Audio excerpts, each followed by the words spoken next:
Les aumôniers de guerre. Gardiens spirituels au cœur des conflits. Les aumôniers de guerre, ces figures souvent discrètes mais essentielles dans l'histoire militaire, incarnent le pont entre le sacré et le chaos des batailles. Présents depuis l'Antiquité dans diverses armées, ils n'étaient pas tous catholiques. Au contraire, leur diversité religieuse reflète l'évolution des sociétés et des conflits. Ce long texte, divisé en 5 parties, explore leur rôle, avec un focus sur des anecdotes de prière qui ont marqué les esprits. Ces récits montrent comment la spiritualité a soutenu les soldats, transcendant les barrières confessionnelles. Chaque partie vise une lecture immersive, comme un chapitre de 25 minutes d'un documentaire audio, pour plonger dans ces histoires humaines et divines. Le rôle historique des aumôniers de guerre, des origines à la modernité. Depuis les armées romaines, où des prêtres païens offraient des sacrifices avant les batailles, jusqu'aux conflits contemporains, les aumôniers ont toujours été des conseillers spirituels au front. Leur mission principale ? Fournir un soutien moral, religieux et psychologique aux troupes, loin des combats directs puisqu'ils sont non-combattants selon la Convention de Genève. Dans les armées modernes, comme les forces armées canadiennes ou françaises, ils portent l'uniforme mais avec un insigne religieux. Croix pour les chrétiens, croissant pour les musulmans, étoile de David pour les juifs, et accompagnent les soldats en opération, offrant prières, confessions et conseils. Historiquement, en France, la loi de 1880 a officialisé les aumôniers militaires pour les armées mobilisées, marquant une adaptation malgré la laïcité naissante. Pendant la Première Guerre mondiale, environ 1000 aumôniers catholiques officiaient, mais des protestants, juifs et même musulmans étaient présents dans les troupes coloniales. Leur diversité n'était pas un hasard, elle reflétait les empires multiconfessionnels. Une anecdote emblématique illustre leur impact. Lors de la mobilisation de 1914, un aumônier protestant français, Hugues de Cabrol, organisa des prières interconfessionnelles pour unir les soldats, montrant que la prière transcendait les dogmes. Ces moments de recueillement, souvent improvisés dans les tranchées, aidaient à combattre la peur et le désespoir, rappelant aux hommes qu'ils n'étaient pas seuls face à la mort. Comme l'explique l'historien Xavier Boniface, les aumôniers étaient vus comme des pasteurs des âmes qui, par leur prière collective, forgeaient une unité morale essentielle à la résilience des troupes. Cette introduction pose le décor. Les aumôniers, qu'ils soient catholiques ou non, étaient des phares spirituels dans l'obscurité de la guerre, et leurs anecdotes de prière révèlent la puissance de la foi partagée. Les aumôniers catholiques, prières au front et actes de bravoure. Les aumôniers catholiques ont souvent été les plus visibles dans les armées européennes, particulièrement en France et aux États-Unis, où ils représentaient une majorité. Pendant la Grande Guerre, près de 800 aumôniers catholiques français servaient, partageant les dangers des soldats.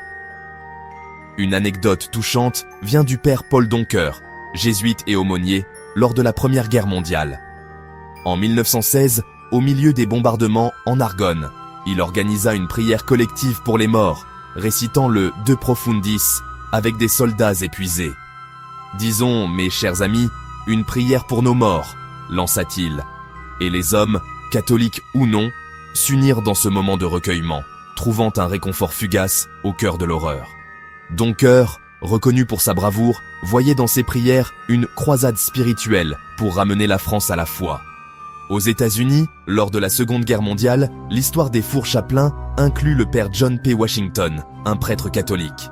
Le 3 février 1943, lorsque le navire USS Dorchester fut torpillé par un sous-marin allemand dans l'Atlantique Nord, Washington et 3 autres aumôniers, protestants et juifs, distribuèrent des gilets de sauvetage aux soldats, priant ensemble un « Notre Père » et un schéma Israël pour calmer la panique. N'ayant plus de gilets, ils donnèrent les leurs et restèrent à bord, s'unissant dans une prière finale, tandis que le bateau coulait. Témoins rapportèrent les voir bras dessus bras dessous, priant jusqu'à la fin, un acte qui sauva 230 vies et symbolisa l'unité interreligieuse. Ces anecdotes montrent comment les prières catholiques, souvent centrées sur la miséricorde et le pardon, offraient un ancrage spirituel, aidant les soldats à affronter la mort avec dignité. Les aumôniers catholiques, par leur présence, rappelèrent que la guerre n'effaçait pas la quête de salut éternel. Les aumôniers protestants, la parole et la prière, comme soutien moral. Les aumôniers protestants, influencés par la réforme et l'accent sur l'écriture, ont apporté une dimension plus personnelle à leurs prières, souvent axée sur la grâce divine et la lecture biblique. Dans l'armée américaine pendant la Seconde Guerre mondiale, Le révérend George L. Fox, un pasteur méthodiste, faisait partie des fourchapelins. Lors du naufrage du Dorchester, il joignit sa voix à celle de ses collègues pour une prière unifiée, criant des versets comme « Le Seigneur est mon berger » Psaume 23, pour apaiser les 900 soldats paniqués. Son sacrifice, en cédant son gilet de sauvetage, illustre comment les protestants voyaient la prière comme un acte de témoignage vivant, encourageant les hommes à une relation directe avec Dieu. En France, pendant la Première Guerre mondiale, des aumôniers protestants comme Wilfred Monod organisèrent des services œcuméniques dans les tranchées, lisant des passages de la Bible et priant pour la paix. Une anecdote émouvante. En 1917, lors d'une offensive, Monod récita le Notre Père avec des soldats catholiques et protestants, transformant un moment de terreur en union fraternelle. Ces prières collectives, simples et sans rituel élaboré, renforçaient le moral, rappelant aux hommes leur humanité au-delà des uniformes.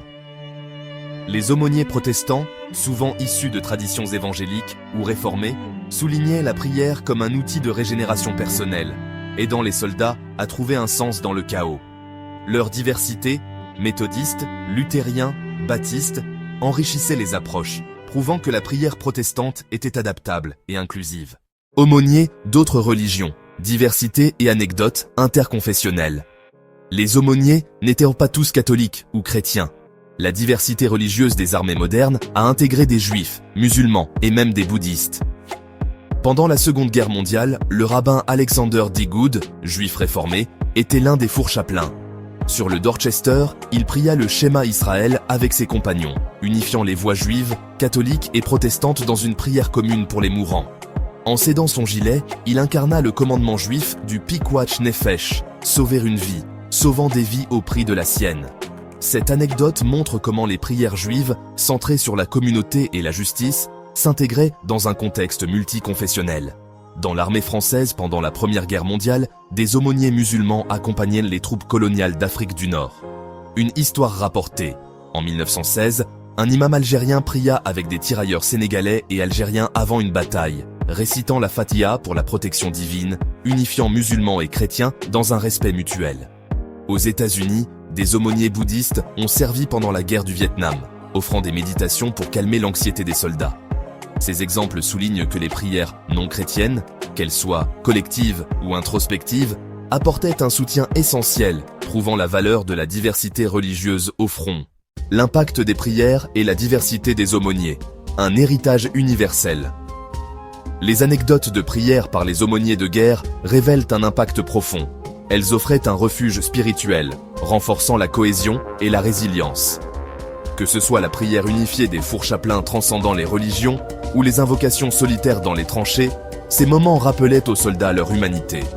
La diversité, catholiques, protestants, juifs, musulmans, enrichissait ce soutien, montrant que la spiritualité n'est pas monopolisée par une foi. Comme le note l'historien Xavier Boniface, les aumôniers étaient des pasteurs des âmes, qui, par leurs prières, humanisaient la guerre. Leur héritage nous enseigne l'importance de la tolérance religieuse aujourd'hui, dans un monde encore marqué par les conflits. En honorant ces figures, rappelons que la prière, quelle que soit sa forme, est une force de paix et d'unité.